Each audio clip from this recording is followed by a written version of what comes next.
दोस्तों, मैं राहुल भाटिया और आज लेके आया हूँ हीर रांझा की अमर प्रेम कहानी का चौथा भाग।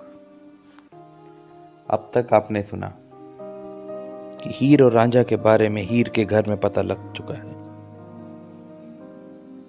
और हीर के पिता कैदो को बताते हैं कि मैंने रांझा को उसके घर भेजा है और कहा है कि अपने भाइयों को भेजे महीने की 14वीं तारीख को हीर के रिश्ते के लिए।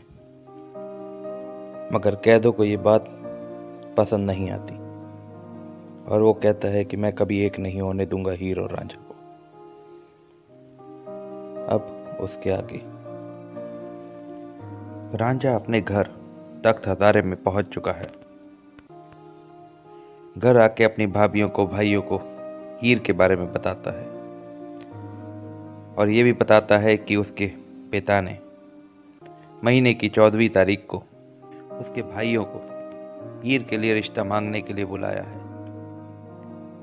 सब बहुत खुश हो जाते हैं कि अब हीर इस घर में आ जाएगी। बरसों पुरानी दुश्मनी दोनों गांवों के बीच की जो थी अब मिट जाएगी।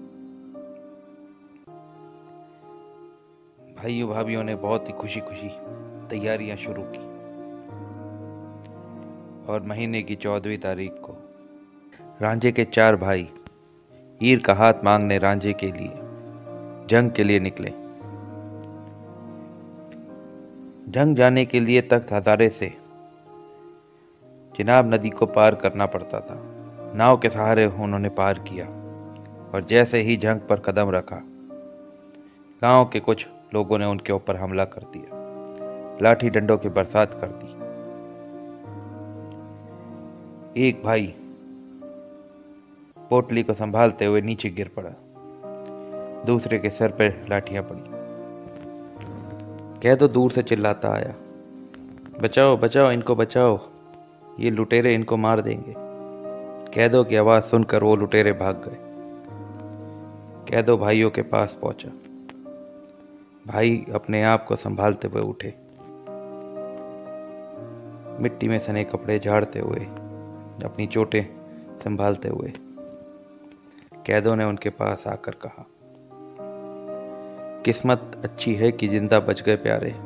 ना जाने डाकुओं ने इस जगह कितने ही जवां मारे। कहाँ जा रहे हो तुम? भाई बोले, हम आते हैं हजारे से। कैदो, पलट जाओ इसी पल इस किनारे से। भाई अपनी पगड़ी संभालते हुए।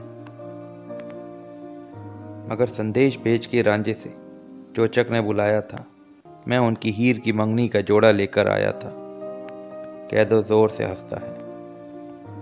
कहाँ की मंगनी, कैसा ब्याह? वो तो एक बहाना था। कुंवारी हीर के रास्ते से रांझे को जो हटाना था। उधर रांझा गया, पैगाम सैदा का इधर आया।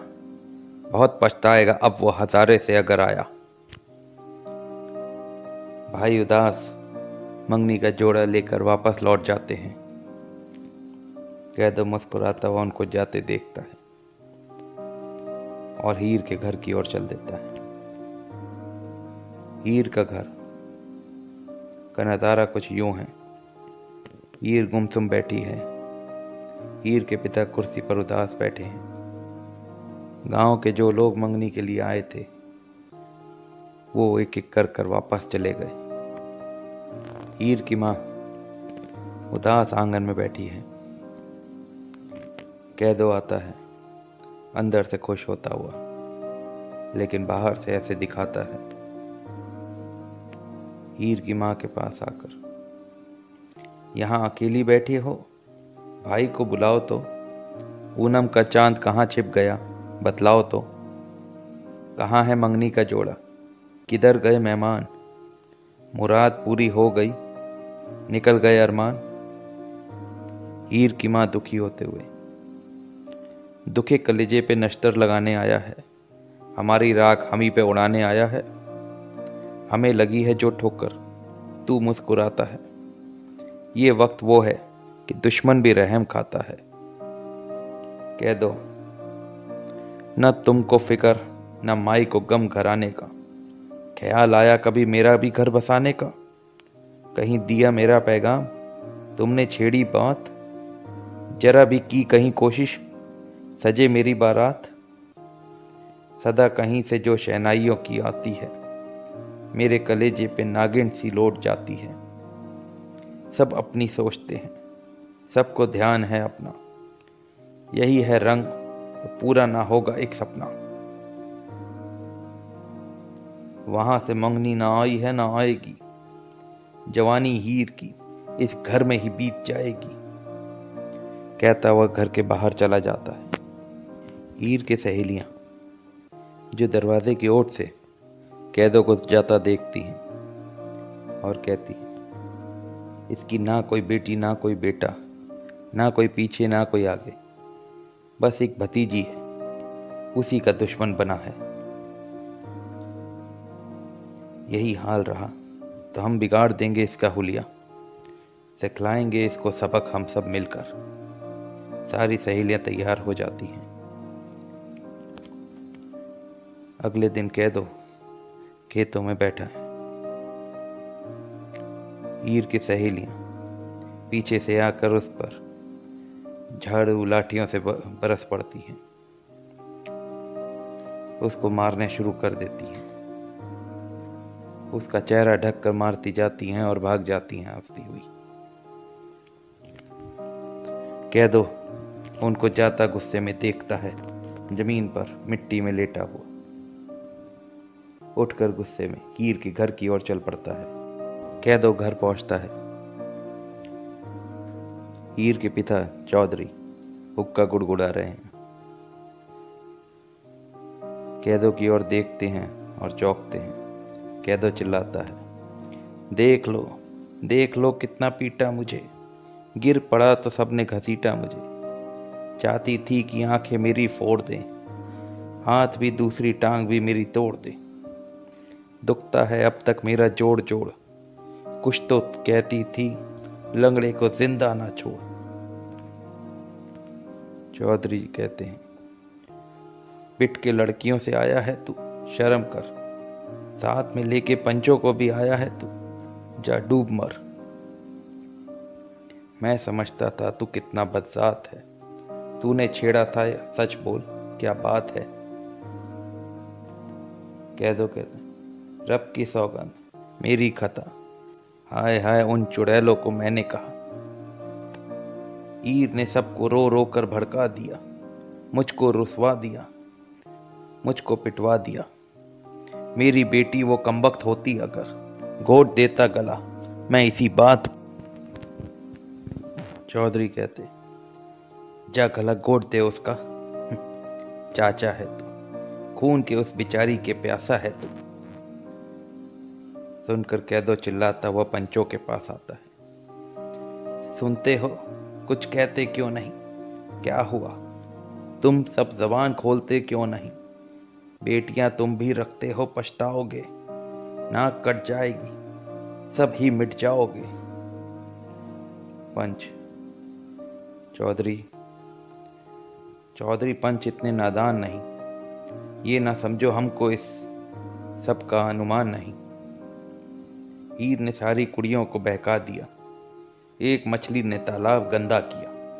अब वो मर्दों से जोर अजमाने लगी, लाठियां तक चुड़ैले उठाने लगी। लानत इस लाड़, इस प्यार, इस चाह पर, तुमने बेटी को डाला है किस राह पर। चौधरी कहते हैं, मानता हूं वो जिद्दी है, नादान है, गांव में अब तो वो कुछ दिन की मेहमान है। कैदो कहता है, देर क्या करनी, सैदा शादी पे तैयार है, वो तो हमसे भी ऊंचा जमींदार है, ऐसा दामाद मिलता है तकदीर से। पंच, चुप क्यों हो चौधरी, कहते क्यों नहीं कुछ। चौधरी, पूछ लूं एक बार हीर से। कह दो, हीर से। चौधरी, अब भी हीर से पूछोगे, तुमको क्या हो गया। पंच कहते, हमको बर्बाद कर देगा तुम्हारा ये फैसला।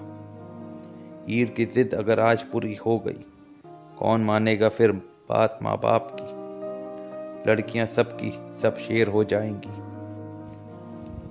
हुक्म हम बुजुर्गों का ठुकराएंगी। कह दो मजनू बन जाएगा गांव का हर जवां, एक एक घर से निकलेगी लैला यहाँ। पंच, हीर बेटी तुम्हारी है, तुम बाप हो, जैसी मर्जी तुम्हारी वैसा करो। गांव लेकिन ना दुख सुख में आएगा काम, हुक्का पानी भी बंद हो जाएगा। चौधरी, ये ना समझो मुझे गांव का गम नहीं, गांव मेरे लिए हीर से कम नहीं।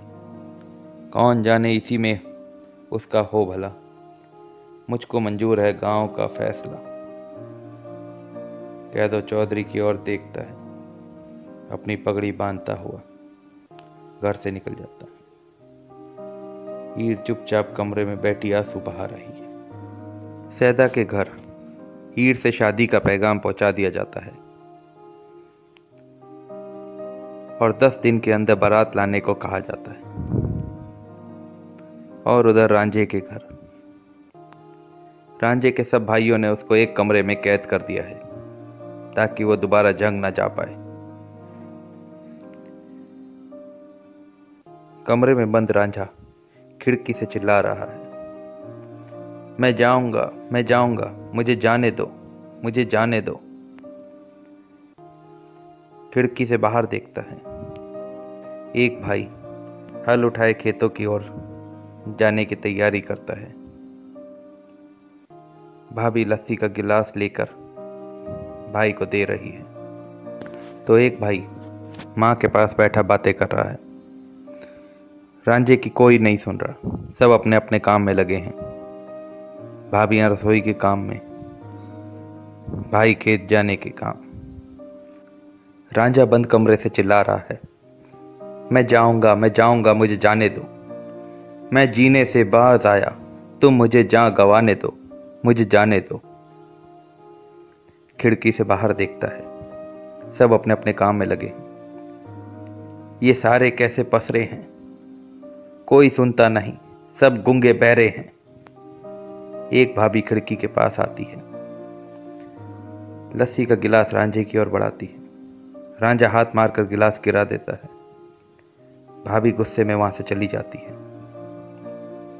रांझा, जैसी सब हैं तू भी वैसी हो गई, तेरा नाजुक दिल भी पत्थर हो गया। दुश्मनों के गांव में आजाद था, कैद अपने घर में आकर हो गया। मुझे जाने दो। भाभी उसकी ओर देखती है और फिर रसोई की ओर चल देती है, मगर कुछ दूर जाकर फिर वापस आती है और रांझे से कहती है, रांझे, भूल जाओ उसे, सुना है अब उसकी शादी हो रही है। रांझा, नहीं नहीं, ये झूठ है, ये शादी नहीं बर्बादी है। मुझको जाने दो, वो मेरी राह तकती होगी। भाभी कुछ सोचकर इधर उधर देखती है और फिर रांझे के कमरे का दरवाजा खोल देती है। रांझा भाभी से कहता है, मैं जाकर उसको बताता हूं, मैं नहीं बेवफा, तू देखना, लेकर ही आऊंगा उसको अब की दफा। और निकल जाता है। भाभी उसको जाता देखती रहती है। रांझा अपने घर से निकल के जंग की ओर चल पड़ा और वहां जंग में सैदा अपनी बारात लेकर हीर के घर आ पहुंचा था। तो दोस्तों, ये था हीर रांझा की कहानी का भाग 4। अगले भाग में आपको बताऊंगा क्या रांझा जंग पहुंच पाएगा और क्या हुआ जब सैदा अपनी बारात लेकर आ गया हीर के घर। क्या हीर और सैदा की शादी हुई? ये सब बातें हम जानेंगे किस्सा हीर और रांझा का भाग 5 में। तब तक इंतज़ार करिए, बहुत जल्द लेकर आऊँगा किस्सा हीर और रांझा का भाग 5।